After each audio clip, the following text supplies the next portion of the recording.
दो महिलाएं एक पेड़ के नीचे खड़े होकर काफी देर से बातें कर रही थीं। अचानक पेड़ से एक आम गिरा।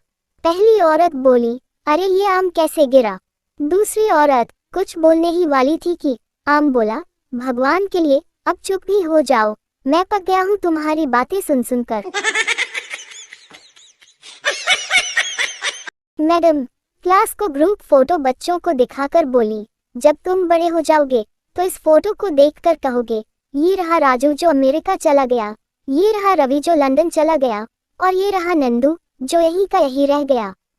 ये बात सुनकर नंदू बोला, और ये रही हमारी मैडम जिनका देहांत हो गया। फिर क्या, दे चप्पल पे चप्पल। एक आदमी लेडीज पार्लर के स्वागत कक्ष में बैठ के मैगजीन पढ़ रहा था। एक महिला आई और धीरे से कंधे को छुई और बोली, आइए चलते हैं। आदमी पसीने पसीने हो गया और बोले, मैं शादीशुदा हूँ और यहाँ पार्लर में बीवी भी साथ है। महिला बोली, अरे ध्यान से देखो, मैं ही हूँ। एक पेड़ पर उल्लू बैठते थे। एक दिन पेड़ काट दिया गया। पेड़ बहुत खुश हुआ, सोचा मरकर ही सही, उल्लुओं से पीछा तो छूटा। मगर पेड़ की खुशी उस वक्त खाक में मिल गई जब उसकी लकड़ी से संसद भवन की कुर्सियां बना दी गईं। तारीख गवाह है, आज भी उन कुर्सियों पर उल्लू ही बैठते हैं। एक मारवाड़ी अपनी बकरी को बस में ले जाने लगा। कंडक्टर ने मना कर दिया। तब मारवाड़ी ने बकरी को बुर्का पहना के बस में ले गया। कंडक्टर को बोला, ये मेरी नानी है, बुढ़ापे की वजह से कमर झुक गई है। कुछ देर बाद बकरी ने पॉटी कर दी। पास में बैठे पंजाबी ने बोला, ओए तेरी नानी की रुद्राक्ष की माला टूट गई। लड़की, मुझे तुमसे कुछ कहना है। लड़का, हाँ कहो ना। लड़की, समझ नहीं आता कैसे कहूँ। लड़का, कहो ना प्लीज। लड़की, मैं माँ बनने वाली हूँ। लड़का, बीच में बात काटते हुए, नहीं ये नहीं हो सकता है, कह दो ये झूठ है, ये कैसे हो सकता है, हमारा प्यार तो गंगाजल की तरह पवित्र है। लड़की, बकवास मत कर, अबे गधे, पहले पूरी बात सुन। मैं तेरी माँ बनने वाली हूँ, तेरे बाप ने मुझे प्रपोज किया है। बाबा, तुझे क्या चाहिए? लड़का, खूबसूरत पत्नी। बाबा, अगर तू हिंदू है तो तुझे सोनाक्षी दूंगा, मुस्लिम है तो कटरीना दूंगा, सिख है तो अनुष्का दूंगा, और क्रिश्चियन है तो जेनेलिया। बोल, तेरा नाम क्या है बालक? लड़का, मोहम्मद विजय सिंह फर्नांडीज। बाबा, अपने चेले से मायावती दे दे, साला कुछ ज्यादा ही होशियारी दिखा रहा है। निमंत्रण कार्ड में लिखा था, केवल ब्राउन टाई ही पहनकर आनी है। जब पप्पू पार्टी में गया तो हक्का बक्का रह गया, क्योंकि बाकी लोगों ने पेंट और शर्ट भी पहन रखी थी। नेताजी ने भाषण में कहा, हम शेर के बच्चे हैं। उधर बेचारा शेर शेरनी को समझाते समझाते थक गया कि डार्लिंग वो झूठ बोल रहा है, मेरा विश्वास करो। एक सरदार कनाडा से अपनी बीवी को कॉल करता है। नौकरानी फोन उठा लेती है। सरदार, बेगम साहिबा से बात करवाओ। नौकरानी, वो तो साहब के साथ सो रही हैं। सरदार, क्या? साहब तो मैं हूँ। नौकरानी, अब मैं क्या करूँ? सरदार, मार दी उन दोनों को। नौकरानी, इस तरह तो मुझे जेल हो जाएगी। सरदार, मैं तुम्हारा वीजा भेज रहा हूँ, तुम इंग्लैंड भाग जाना। नौकरानी ने दोनों को मार दिया। नौकरानी, अब लाशों की क्या करूँ? सरदार, घर के पीछे जो नदी है उसमें फेंक के एयरपोर्ट आ जाओ। नौकरानी, घर के पीछे तो कोई नदी नहीं है। सरदार, तो क्या ये 48,26,442 नंबर नहीं है? नौकरानी, नहीं सरदार, सॉरी जी, रॉन्ग नंबर। रामकथा चल रही थी। अचानक माइक पर अनाउंसमेंट हुआ, भाई पवन अरोड़ा जी जहाँ कहीं भी हों तुरंत घर पहुँचे। वंदना भाभी उनका घर पर इंतजार कर रही हैं। रामकथा सुन रहे भाई पवन अरोड़ा तत्काल उठ खड़े हुए और उठकर घर जाने लगे। तभी महिलाओं में बैठी वंदना भाभी चिल्लाए, अरे बैठो बैठो, राम कथा सुनो। मैंने तो खाली चेक करने के लिए अनाउंसमेंट करवाया था कि राम कथा ही सुनने गए हो या कहीं और। एक महिला कैंसर की बीमारी से मरने वाली थी। उसकी सहेलियां उसे देखने आईं तो बोली, अरे बहन, क्या हुआ तुम्हें? महिला बोली, बहन, मुझे एड्स हो गया है। ऐसा सुनकर कमरे में सन्नाटा छा गया। जब सहेलियां चली गई तो पति ने पूछा, तुमने ऐसा क्यों कहा? पत्नी ने कहा, माफी चाहती हूँ आपसे, ताकि मेरे मरने के बाद ये मरजानियां आप पर डोरे न डाले और आपसे दूर रहें। आप तो बड़े भोले हो जी। मुझे अपनी सहेलियों पर रत्ती भर भी यकीन नहीं है जी। पति बेहोश है, जेकर मजली मरते मरते भी मेरी जिंदगी में अंधेरा करे जा रही है। हरियाणा में एक दामाद सर्दियों के दिनों में अपने ससुराल गया। उसकी पत्नी का नाम था दामो और उसकी साली का नाम था बदामो।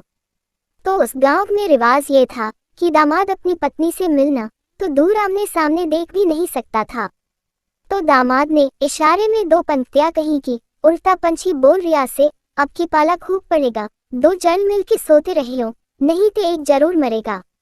सास समझ गई कि दामाद क्या इशारा कर रहा है, तो उसने भी जवाब दिया, दामो संग बादामो सोवेगी और तेरे संग तेरा साला, मैं बोए संग पड़ी रहूंगी कि कर लेगा पाला। एक मरीज डॉक्टर के पास गया। मरीज, डॉक्टर साहब, मेरे कान में मटर का पौधा उग गया है। डॉक्टर, ये तो बड़ी हैरानी की बात है। मरीज, जी हाँ डॉक्टर साहब, हैरानी की बात तो है ही, क्योंकि मैंने तो अपने कान में भिंडी के बीज डाले थे। एक सरदार जी ने अपोलो हॉस्पिटल के बड़े डॉक्टर को फोन किया, डॉक्टर साहब, वार्ड नंबर 211 में भर्ती करतार सिंह अब कैसा है? डॉक्टर, करतार अब ठीक है, उसका ब्लड प्रेशर नॉर्मल है, शुगर भी ठीक है, खाना भी खा रहा है, 2-3 दिन में उसकी छुट्टी हो जाएगी। आप क्या करतार के रिश्तेदार हो?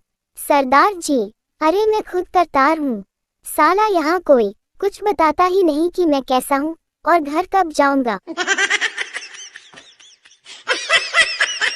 गांव में प्रवचन हो रहे थे। महाराज बोले, मृत्यु एक अटल सत्य है। इस गांव का प्रत्येक मनुष्य कभी ना कभी अवश्य मरेगा। महाराज के वचन सुनकर वहां उपस्थित गांव के सभी श्रोता रोने लगे। उन्हीं के बीच बैठा झामलू जोर जोर से हंसने लगा। महाराज को उस पर बहुत दया आई। उन्होंने पूछा, क्यों हंस रहे हो? झामलू, मैं इस गांव का नहीं हूँ। महाराज ने उसे तबला फेंक कर मारा। शराब के बार के सामने एक छोटा सा तालाब था। झमाझम बारिश हो रही थी और उस बारिश में पूरा भीगा हुआ एक बुजुर्ग आदमी हाथ में एक छड़ी पकड़े था, जिससे बंधा धागा तालाब के पानी में डूबा हुआ था। एक राहगीर ने उससे पूछा, क्या कर रहे हो बाबा? बुजुर्ग, मछली पकड़ रहा हूँ। राहगीर बारिश में भीगे उस बुजुर्ग को देख बहुत दुखी हुआ और बोला, बाबा, मैं बार में विस्की पीने जा रहा हूँ। आओ, तुम्हें भी एक पैगा पिलाता हूँ, ऐसे तो तुम्हें सर्दी लग जाएगी, आओ अंदर चलें। बार के गर्म माहौल में बुजुर्ग के साथ विस्की पीते हुए महाशय ने बुजुर्ग से पूछा, हाँ तो बाबा, आज कितनी मछलियाँ फंसी?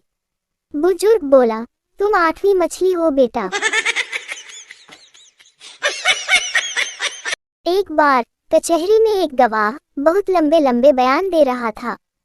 सरकारी वकील नाराज हो गया और गवाह से बोला, इतना अधिक बोलने की जरूरत नहीं है, तुमसे जो पूछा जाए उसका जवाब केवल हाँ या ना में ही दो। गवाह, हुजूर, हर सवाल का जवाब हाँ या ना में नहीं दिया जा सकता। वकील, बिल्कुल दिया जा सकता है, तुम मुझसे कोई भी सवाल पूछो, मैं हाँ या ना में जवाब देकर दिखाता हूँ। गवाह, ठीक है हुजूर, आपकी जिद पर मैं आपसे एक सवाल पूछता हूँ, आप सिर्फ हाँ या ना में ही जवाब दीजिएगा। वकील, पूछो। गवाह, आपकी बीबी ने आपको पीटना छोड़ दिया या नहीं? बेचारे वकील बाबू अब तक कोमा में है। एक औरत को हॉस्पिटल में डिलीवरी के लिए लाया गया। डॉक्टर, क्या आप बच्चे के बाप को डिलीवरी के समय अपने पास देखना चाहती हैं? औरत, हाँ, देखना तो चाहती हूँ, लेकिन मैं ऐसा कर नहीं सकती। डॉक्टर, क्यों? औरत, मेरे पति उस आदमी को पसंद नहीं करते। बीवी ने बहुत ही सुरीले और मादक अंदाज में बाथरूम से आवाज दी, डार्लिंग, मैं बाथरूम में हूँ, मैंने साबुन लगा लिया है, प्लीज जरा आओ और अपने मजबूत हाथों से अच्छी तरह से रगड़ दो।